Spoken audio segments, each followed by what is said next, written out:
Morning student. Last class में बेटा हमने श्रेणी एलसीआर परिपथ की लिए गणितीय विवेचना की सहायता से धारा का तत्क्षणिक मान ज्ञात कर लिया था। धारा का तत्क्षणिक मान हमने गणितीय विवेचना से ज्ञात किया था। उसमें न तो हमने सदिश आरेख बनाया था और न ही हमने कोई उसका फेजर आरेख बनाया था, केवल गणितीय विवेचना से ज्ञात किया था। आज हम उससे आगे टॉपिक डिस्कस कर रहे हैं अर्ध शक्ति बिंदु, आवर्तियां, बैंड चौड़ाई एवं विशेषता गुणक। ठीक है ना, इंपॉर्टेंट टॉपिक है। बैंड चौड़ाई हर साल एग्जाम में पूछी जाती है।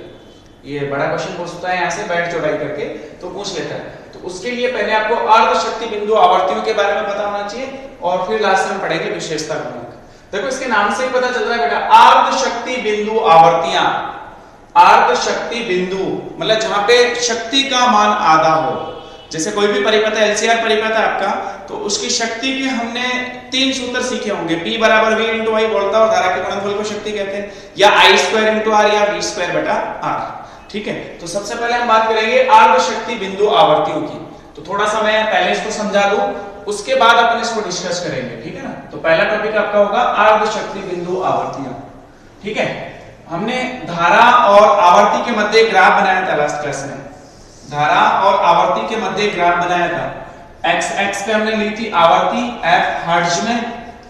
ठीक है ना, और इधर हमने धारा ली थी आरएमएस मान, धारा का वर्ग माध्य मूल मान।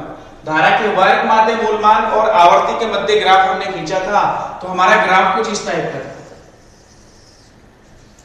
ठीक है ना, हमने प्रतिबाधा और आवर्ती के मध्य भी ग्राफ बनाया था और धारा के वर्ग माध्य मूल मान और आवर्ती के मध्य भी ग्राफ बनाया था। जहां पे हमारी धारा अधिकतम होती थी वो आवर्ती होती थी अनुनादी आवर्ती एफआर पे आपकी जो धारा थी वो अधिकतम हुआ करती थी, आईआरएमएस मैक्सिमम। धारा का अधिकतम मान यहाँ पे कितना होगा, आईआरएमएस मैक्सिमम मान होगा।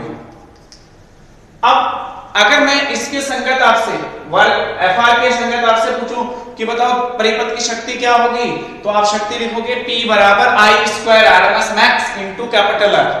और श्रेणी अनुनाद अवस्था में, श्रेणी एलसीआर अनुनादी अवस्था में आपका जो प्रतिबाधा थी वो R ही होती थी, Z मिनिमम बराबर R लिखते थे। तो उस स्थिति में आपकी धारा अधिकतम होती थी जिसका मान Vrms मैक्स या Vrms बटा कैपिटल R हुआ करता है। ठीक है, अब मैं आपसे पूछूं कि शक्ति आधी हो जाए, ठीक है ना, अनुनादी अवस्था में आपकी धारा का मान Irms मैक्स, तो इस स्थिति में शक्ति का मान पूछा जाए।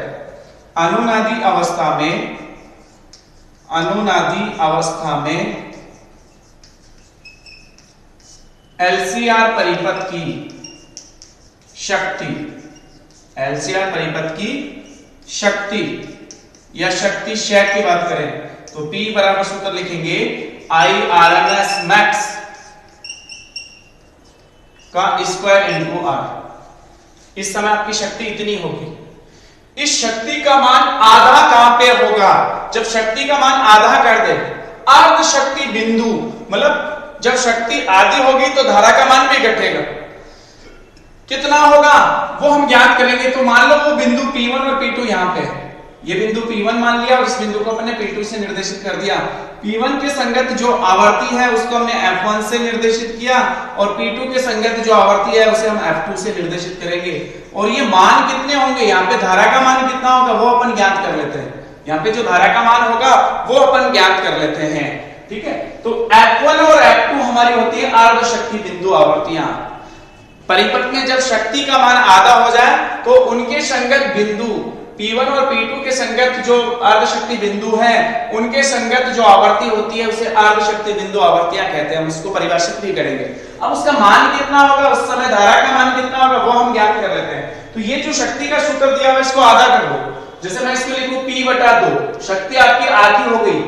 अर्ध शक्ति बिंदुओं पर शक्ति का मान आधा हो गया। अर्ध शक्ति आधी शक्ति P/2, तो इधर भी 2 का भाग दे दो, इधर भी 2 का भाग देंगे। Irms मैक्स का स्क्वायर इनटू R बटा 2 ऐसा ही लिखेंगे। और इसको मैं थोड़ा सा सिंप्लीफाई करके ऐसे लिख सकता हूं कि अर्ध शक्ति बिंदुओं पे शक्ति का मान आधा होगा तो उस समय ये मान होगा Irms by √2, Irms max by √2 का होल स्क्वायर।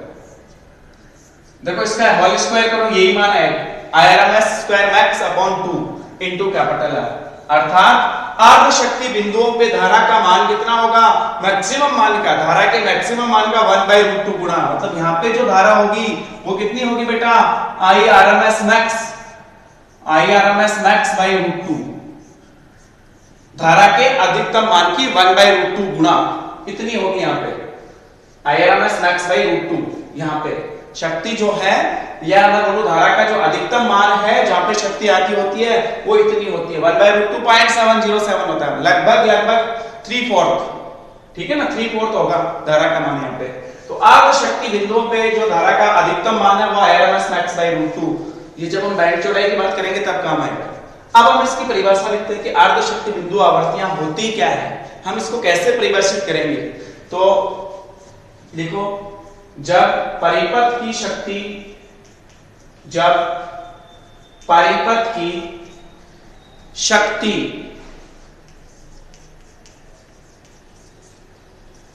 आधी हो जाए या आधी हो तो अर्ध शक्ति, या परिपथ की शक्ति आधी हो तो अर्ध शक्ति बिंदुओं के संगत, अर्ध शक्ति बिंदुओं के संगत आवर्तियों को, यहां पे F1 F2 हो गई, आवर्तियों को अर्ध शक्ति बिंदु आवर्तियां कहते हैं, अर्ध शक्ति बिंदु आवर्तियां कहते हैं, जिनको अपन F1 F2 से निर्देशित करते हैं।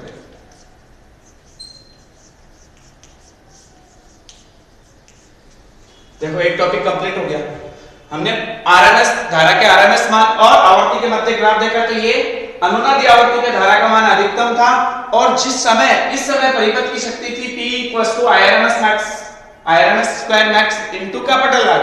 अब टॉपिक ये है कि इस किन बिंदुओं पे शक्ति का मान आधा होगा, तो वो हमने ज्ञात कर लिया कि जो अधिकतम मान है धारा के उसके 1/√2 गुणा नीचे, मतलब 0.707 Irms max पे हमें जो बिंदु मिलेंगे अनुनादी, ये जो ग्राफ है उनको हम बोलेंगे अर्ध शक्ति बिंदु, और इनके संगत जो आवर्तियां होती हैं उनको बोलते हैं अर्ध शक्ति बिंदु आवर्तियां। ठीक है, तो ये छोटा सा टॉपिक आपने डिस्कस कर लिया। अगला टॉपिक आपका है बैंड चौड़ाई। अगला टॉपिक आपका क्या है, बैंड चौड़ाई। ये इंपॉर्टेंट है, ये पूछा जाता है, तो इसके लिए आपको ये चीज पता होनी चाहिए, सारी चीज, तभी आप बैंड चौड़ाई की बात कर पाएंगे। तो बैंड चौड़ाई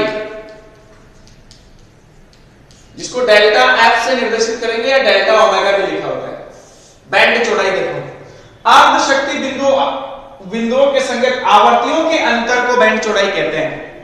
F2 - F1 को बैंड चौड़ाई कहेंगे।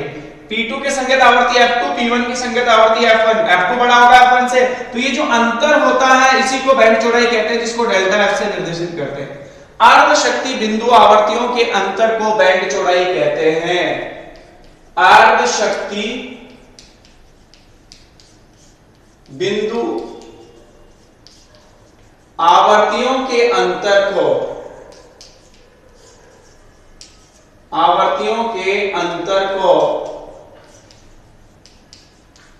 बैंड चौड़ाई कहते हैं।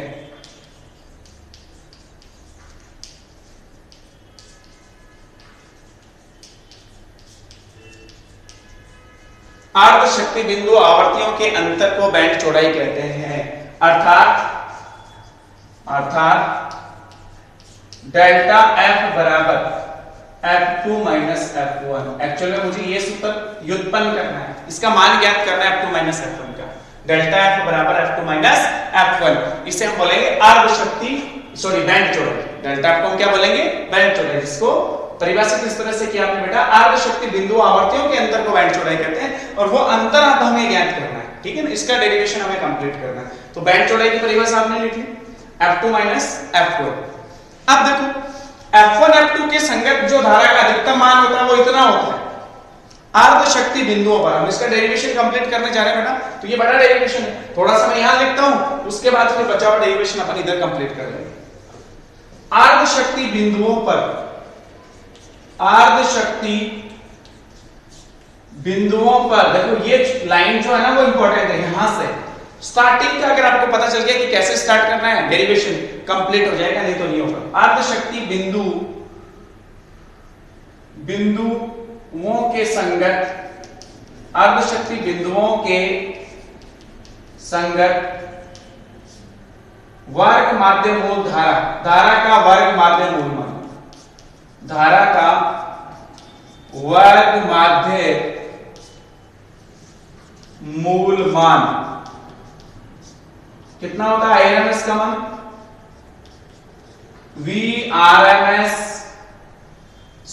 आईआरएमएस का मान नहीं रखना, पहले अपने को ये चेक करना है कि यहां मान कितना होता है, धारा का वर्ग माध्य मूल मान कितना है। अर्धशक्ति बिंदु P1 व P2 के संगत धारा का आरएमएस मान आईआरएमएस मैक्स बाई रूट 2 होता है, ये लिखना है। आईआरएमएस बराबर आईआरएमएस मैक्स, मैक्सिमम मान का 1 बाई रूट 2 गुना, उसमें रूट 2 का डिवाइड करना होता है। ये इक्वेशन इंपॉर्टेंट है, जिसने ये इक्वेशन दिमाग में रख ली, जिसको ये कॉन्सेप्ट पता है कि अर्धशक्ति बिंदुओं के संगत वर्ग माध्य मूल धारा का मान आईआरएमएस मैक्स बाई रूट 2 होता है, उसको डेरिवेशन आ गया, उसके बाद दिक्कत नहीं आएगी। अब आपको केवल मान रखना है। जो श्रेणी एलसीआर परिपथ होता है उसमें बेटा हमने धारा का आरएमएस मान ज्ञात किया हुआ है, वीआरएमएस बटा जेड, जेड का मान under root R square plus omega L minus 1 upon omega C का होल स्क्वायर, वो मान अपन आगे रखते जाएंगे। तो आरएमएस मान जो है एलसीआर परिपथ के लिए आरएमएस मान होगा बेटा वीआरएमएस बटा जेड। जेड आपकी एलसीआर परिपथ की प्रतिबाधा होती है, जिसका मान हमें ज्ञात है, हम पहले ही ज्ञात कर चुके, बराबर ये जो 1 बाई रूट 2 है इसको अलग कर लिया। अब मैं आपसे पूछूं एलसीआर परिपथ में धारा अधिकतम कब होती है? अनुनादी अवस्था में, जब जेड आपका मिनिमम होता है आर के बराबर। तो उस केस में आईआरएमएस मैक्स कितना होता है वो भी हमने निकाल लिया, उसका सूत्र होगा वीआरएमएस बटा आर। उस स्थिति में जेड आपका जेड मिनिमम होगा, जिसका मान बेटा होगा आर। अब इसको आगे अपन हल करते हैं, देखो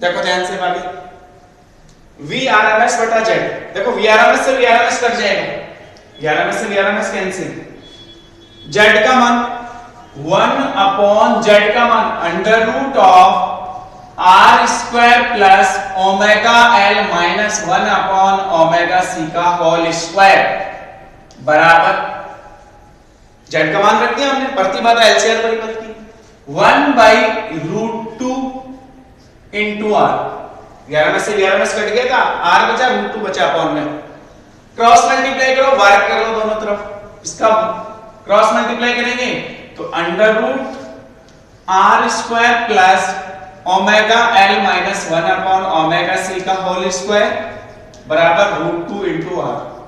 वर्ग करने पर, दोनों पक्षों का वर्ग करने पर, वर्ग करने पर दोनों तरफ वर्ग करोगे तो इसका वर्गमूल हट जाएगा, रूट 2 हट जाएगा, आर का स्क्वायर आ जाएगा, तो समीकरण आ गई R square plus omega L minus 1 upon omega C का होल स्क्वायर बराबर 2r। रूट 2 का स्क्वायर 2 हो गया और आर का स्क्वायर आर स्क्वायर लिख देंगे, ये आर स्क्वायर उधर ले जाओगे 2r square minus R square, केवल आर स्क्वायर बचेगा, अर्थात आपके पास समीकरण बचेगी omega L minus 1 upon omega C का होल स्क्वायर बराबर आर स्क्वायर। अब वापस दोनों तरफ वर्गमूल लेने पर, दोनों तरफ क्या ले लेंगे? वर्गमूल, इसका वर्गमूल हो गया omega L minus 1 upon omega C बराबर आर स्क्वायर का वर्गमूल लिख रहा हूं बेटा plus minus R, plus minus R, इसको समीकरण संख्या डाल दो 2। और अब उसके बाद देखो बेटा, एक बार माइनस आर लेना है, एक बार प्लस आर लेना है। P1 बिंदु अर्धशक्ति बिंदु पे प्रतिरोध माइनस आर मान लेंगे, उसके संगत आवर्ती F1 थी तो इस समीकरण में ओमेगा 1 ले लेंगे, और P2 बिंदु के संगत आवर्ती F2 थी तो उस समय अपन इसको प्लस आर कंसीडर कर लेंगे।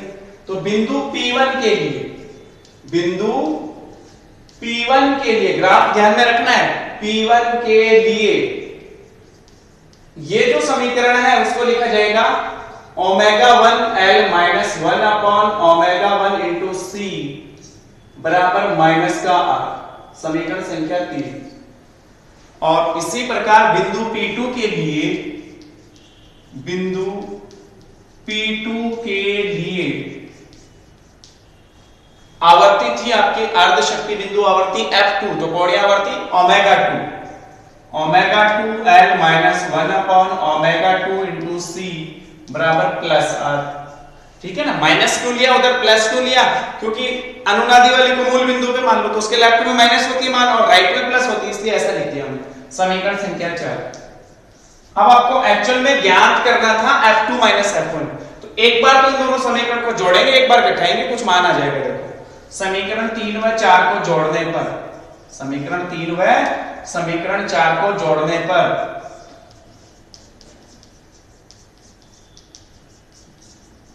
जोड़ लो, इसको इसमें जोड़ो। देखो इन दोनों में से L कॉमन, इन दोनों में से माइनस का 1 अपॉन सी कॉमन, और माइनस आर प्लस आर जुड़ के 0 हो जाएगा, दाहिना पक्ष 0 हो जाएगा, बायां पक्ष देखो इन दोनों में से L कॉमन ले लिया, omega 1 plus omega 2 into L, फिर माइनस का 1 upon C common, 1 upon omega 1 plus 1 upon omega 2 बराबर 0, माइनस आर प्लस आर क्या हो गया 0।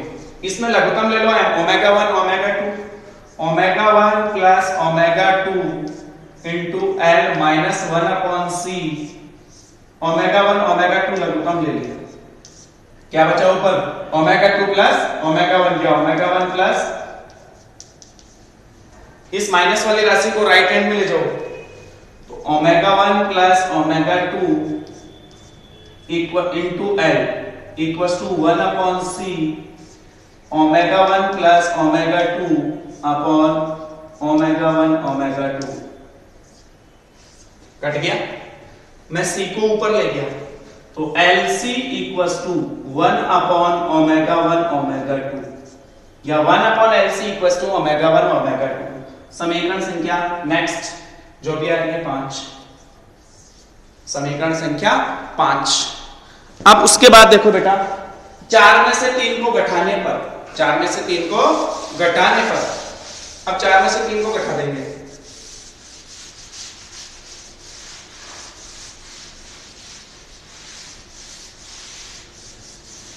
समीकरण 4 में से समीकरण 3 को घटाने पर, समीकरण 4 में से समीकरण 3 को घटाने पर, देखो इसमें से इसको घटाना है, 4 में से 3 को घटाना है, बायां पक्ष बाएं पक्ष में माइनस करेंगे, दाहिना पक्ष दाहिने पक्ष में से, इसमें से इसको माइनस करना है, तो इसमें से जब इसको माइनस करोगे तो L तो कॉमन आ जाएगा, क्या बचेगा ओमेगा 2 माइनस ओमेगा 1, एक स्टेप कम लिख रहा हूं मैं, omega 2 minus omega 1 into L, omega 2 minus omega 1 into L,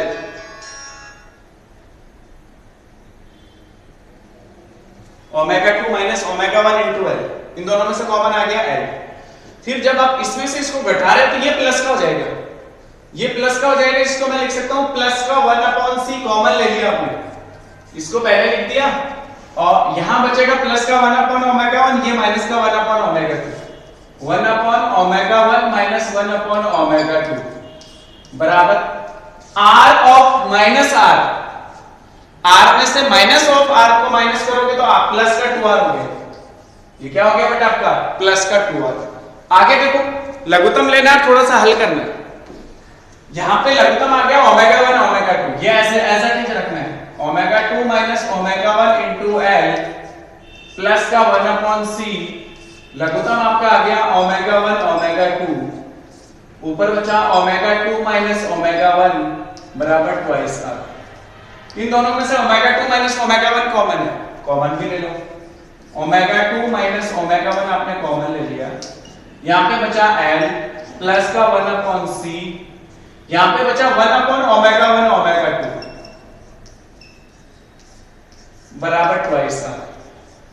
समीकरण संख्या 5 से 1 अपॉन ओमेगा 1 ओमेगा 2 को अपन LC लिख सकते हैं, समीकरण 5 से, समीकरण 5 से देखो omega 2 minus omega 1 into L plus 1 upon C. 1 upon omega 1 omega 2 को लिखा जाएगा बेटा एल इंटू सी। तो ये आंसर आ गया एल इंटू सी। सी से सी कैंसिल हो गया बराबर twice L plus L twice L. Omega 2 minus omega 1 into twice L बराबर ट्वाइस आर। 2 से 2 कैंसिल हो गया, एल को अपॉन में ले आते हैं अपन, तो ओमेगा 2 माइनस ओमेगा 1 बराबर आर बाई एल। एक्चुअल में हमें तो F2 माइनस F1 चाहिए, समीकरण यही थी बेंड चौड़ाई। तो ओमेगा 2 को लिखेंगे 2 पाई F2, इसको लिखेंगे 2 पाई F1। 2 पाई कॉमन आ जाएगा, F2 माइनस F1 जो बेंड चौड़ाई हो जाएगी R बाई L। 2 पाई को भी नीचे ले जाओ, तो F2 माइनस F1 जो कि आपकी बेंड चौड़ाई है, सूत्र आ गया 1/2 pi into R by L। ये बेंड चौड़ाई का सूत्र आ गया, जिसको डेल्टा F से निर्देशित करेंगे। समीकरण संख्या 6। देखो बेंड चौड़ाई ज्ञात करना बहुत इजी था। सबसे पहले हमने क्या किया बेंड चौड़ाई ज्ञात करने के लिए कि जो अर्ध शक्ति बिंदुओं के संगत हमें धारा का मान ध्यान था IRMS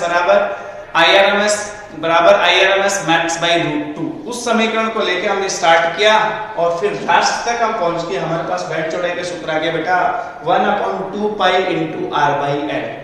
ठीक है ना। श्रेणी एलसीआर परिपथ के लिए हमने बैंड चौड़ाई का सूत्र निकाल लिया। बैंड चौड़ाई थी तो आवर्तियों के अंतर को बैंड चौड़ाई कहते हैं। दो आवर्तियों के अंतर को अपन क्या कहते हैं बेटा बैंड चौड़ाई। इस तरह से हम ज्ञात कर लेते हैं। अब इसमें एक टॉपिक और बचा हुआ था विशेषता गुणांक। ठीक है ना। ये टॉपिक आपको अच्छे से क्लियर हो गया होगा, डेरिवेशन इंपॉर्टेंट है, एग्जाम में पूछा जाता है। अगला टॉपिक है आपका बेटा विशेषता गुणांक।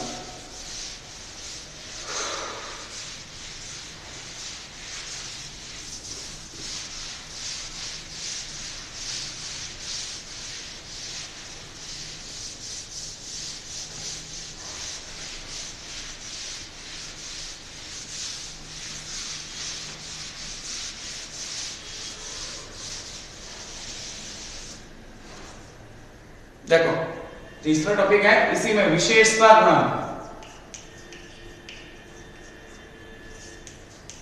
ये एक फैक्टर होता है क्वालिटी फैक्टर, अंग्रेजी में इसको क्वालिटी फैक्टर बोलते हैं। इसको क्यू से निर्देशित करते हैं। ठीक है ना। रेडियो वगैरह की जो ट्यूनिंग अपन सेट करते हैं उसमें ये काम आता है। ठीक है ना। रेडियो वगैरह की जो ट्यूनिंग वगैरह हम सेट करते हैं ना, चैनल चेंज करते हैं ट्यूनिंग के लिए, तो वहां पे ये फैक्टर काम में लिया जाता है विशेषता गुणांक। ठीक है। पहले मैं इसको थोड़ा सा समझा देता हूं कि किस स्थिति में विशेषता गुणांक ज्यादा होता है, किस स्थिति में कम होता है। ठीक है ना। अलग अलग अपन बात करें या प्रतिरोध के मान पे भी निर्भर करता है।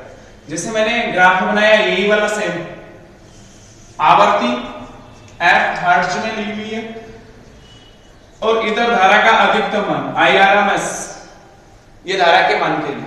मेरे पास एक ग्राफ ये था फर्स्ट, और एक ग्राफ मैंने ये बनाया सेकंड। ठीक है। ये वाला ग्राफ तीक्ष्ण है और ये वाला ग्राफ फ्लैट है। ध्यान से समझो, धारा का अधिकतम मान फर्स्ट के लिए ज्यादा है कि सेकंड के लिए? IRMS मैक्स किसके लिए ज्यादा है? कौन सी स्थिति में ज्यादा है IRMS मैक्स? फर्स्ट वाले केस में। इस वाले केस में कम है। तो इसमें RMS वैल्यू ज्यादा है, इसमें RMS वैल्यू ऑफ करंट कम है। तो प्रतिरोध किसका ज्यादा होगा? कौन से ग्राफ के लिए प्रतिरोध का मान ज्यादा होगा? भाई एलसीआर परिपथ के लिए बनाने हैं अपन, तो R किसके केस में ज्यादा होगा? इसके केस में ज्यादा होगा कि इसके केस में ज्यादा होगा?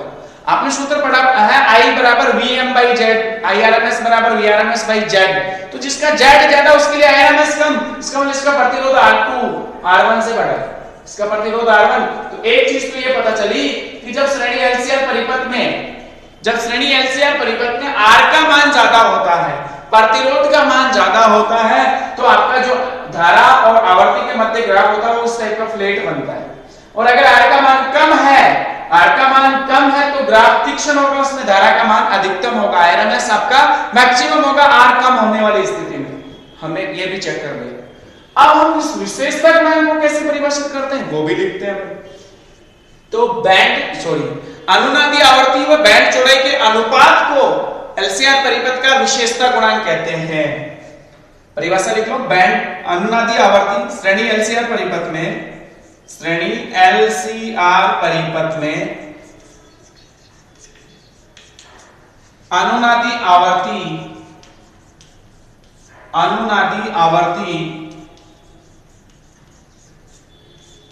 FR, जिसका मान अपन ज्ञात कर चुके 1/2 pi under root L into C, ठीक है, तथा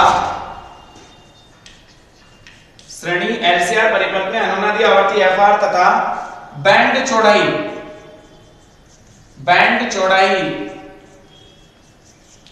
डेल्टा F के अनुपात को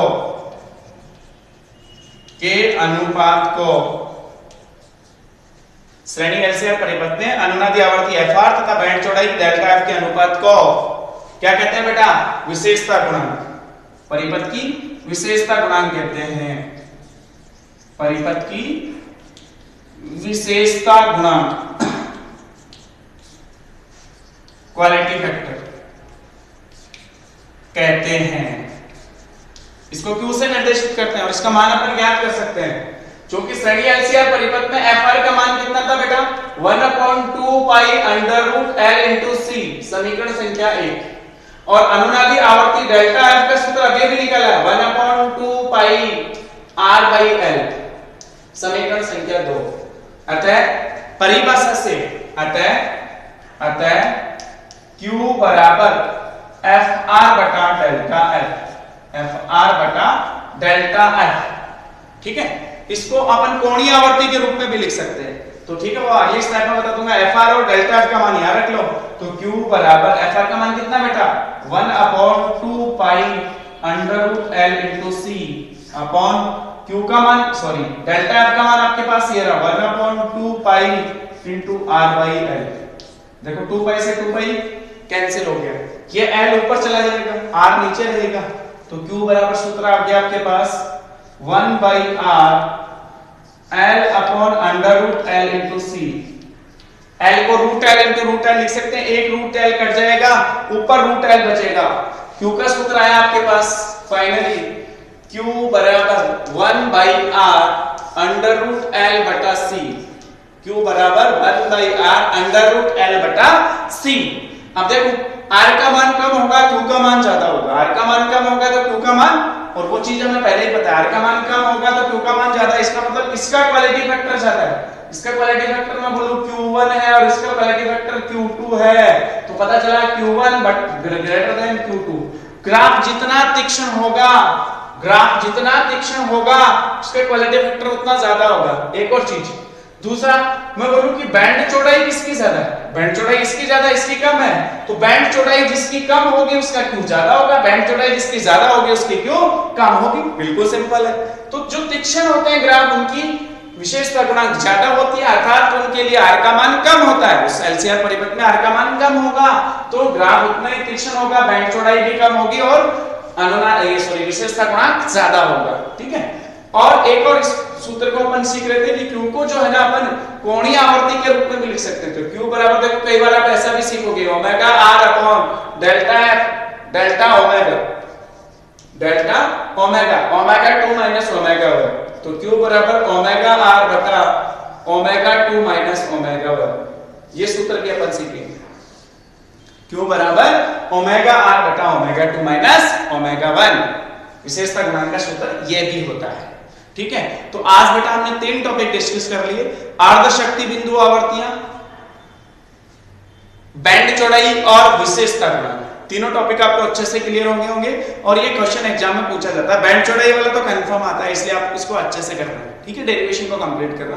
अगला टॉपिक अपना है औसत शक्ति, वो बेटा अपन नेक्स्ट क्लास में डिस्कस करेंगे, ठीक है बेटा, थैंक यू।